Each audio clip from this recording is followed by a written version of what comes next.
It's another bright morning, just an everyday morning. I look at these spiders up here, and I really should try a little bit harder to get them out of the house. I sort of pluck one out one by one. Yesterday, I threw out 3 spiders. The day before, I threw out 4. It's usually the baby spiders that come down low and, you know, and they start choosing to live in different areas. So I basically just chuck them out the window and then they can crawl around and do what they like outside. My aim by chucking out the spiders is to have them all chucked out, or a lot of them chucked out by the time I move out so that they don't get vacuumed up by the vacuum, because that's what the other person will do. But that looks like a nice blue sky out there. I can't wait to see what my plants are doing today.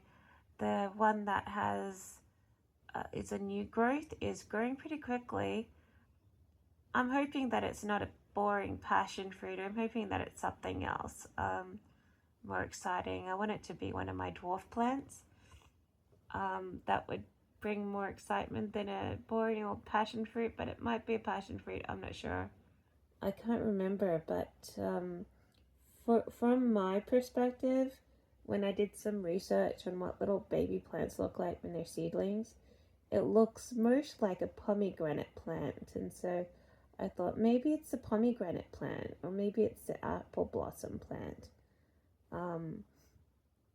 There's a slight possibility it might be a mulberry plant, but it's also where I planted the specialty passion fruit, which is has a very white tropical flower on it, and it's not the lovely passion fruits that I planted. It's the specialty one. So it's a rare passion fruit that you won't find in stores, and but has big white flowers, and that'll look like almost like, what are they called? It starts with H.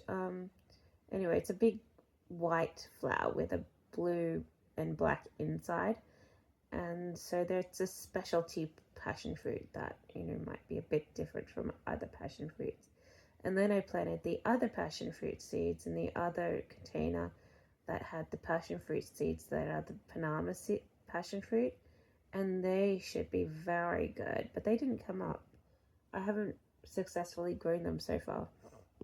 But if they did grow, it'd be like, oh my god, it's a Panama passion fruit, the most adorable, tasty, delicious, everything passion fruit that you're ever gonna taste.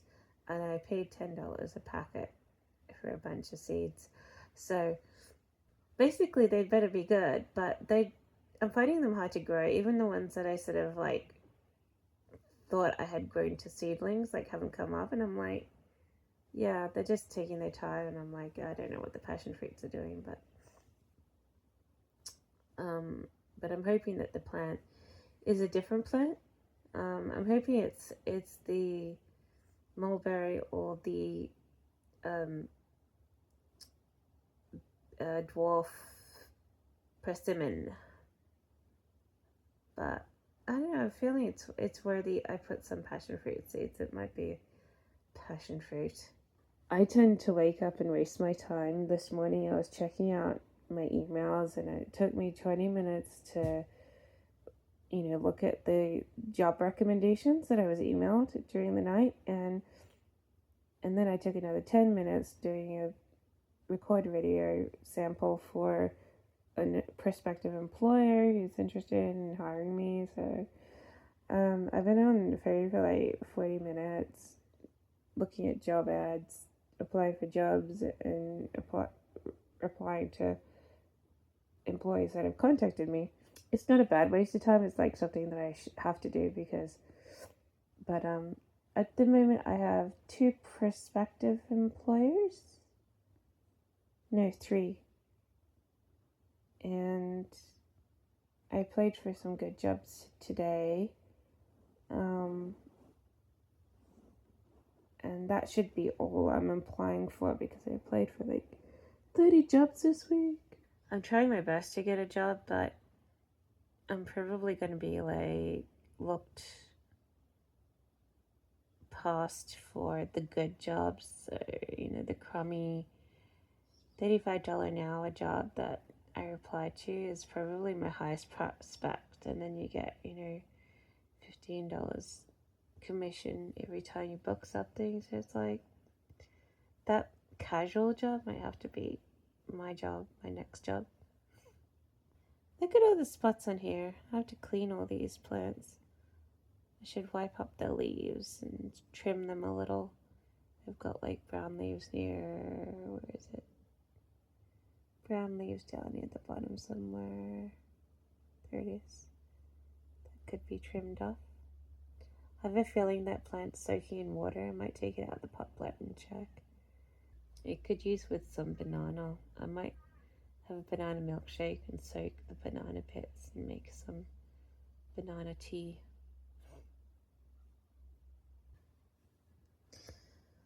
But days are coming fast. I'm not moving fast. It's gonna be, what's the month? September. It's gonna be October soon. I've got October and then it's gonna be November, so I don't have far till the end of the year. It's halfway through September now. You're like, I'm getting more lazy because I'm not working right now and all I do is sleep in. But I did rearrange my online activities this week.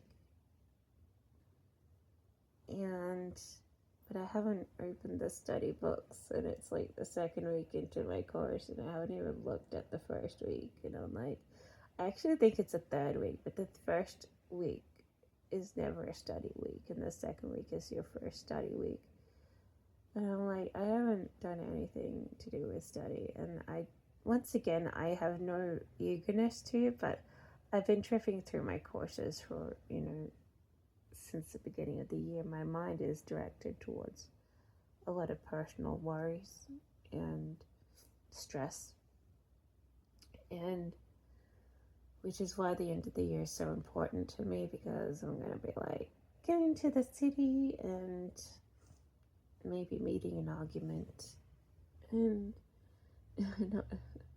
I've been trying to fantasize about my future this morning, and I fantasize, I can't give it foundation, because I fantasize what could happen, and then it's like, I don't know if people are supporting me or not supporting me. I don't know if it's a green to go or a red, people want me to stop working. And then if they want me to stop working, I'm going to be struggling in a dead-end job until I get some luck. And every time I speak to someone about rentals, it seems like a very depressive movement, because rentals are apparently more expensive than ever, and there's no way that I can freaking afford a $500 or $600 a week rental on a casual job.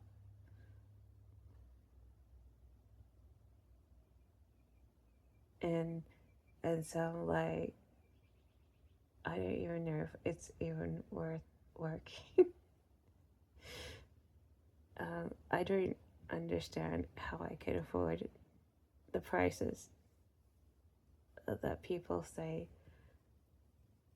rentals are available for. And I'm like, and then I've got my stuff, so I need a nice roomy rental. And I'm like, there's just two disconnective points that aren't fitting together. And I'm like, and after I opened a discussion about it, the other person was like depressed, because they were like, well, it seems like I'm not going to get rid of you anytime soon, like they opened the door to have me walk out, and it's like I'm stuck here, but they want me to walk out, they won't want me to disappear. And I'm like, alright, I don't know how I'm going to do that, but I mean, you can apply for the good jobs, but it doesn't mean that they're going to like consider you just because you need a good job to make money. And then you're like, if you can't get a good job, there's no point in working because you can't afford, you can't afford it. You can't afford your rent. You can't afford your food. And you're like, what can you afford? It's like, I can't afford anything, okay? I'm stuck. So I was trying to think about how my future could span out, and there's two directions. One is to live on these crappy jobs that I get, which is usually a casual job, which pays like $35 an hour. And then, or two, I might be winging it in the kind of work that I normally wing it, but I won't have any foundation to return to once I take flight. And I don't know exactly what that would mean or, how I could figure out what to do, but it could mean a lot of things. And I'm like, well, that's unstable. But like I said a couple of days ago, putting your stuff in storage and then living rent-free on the fly is much cheaper than even trying to hold up a rental. So that's what's been on my mind today, this morning, and that's why it is 9:45 and my day is just about to start.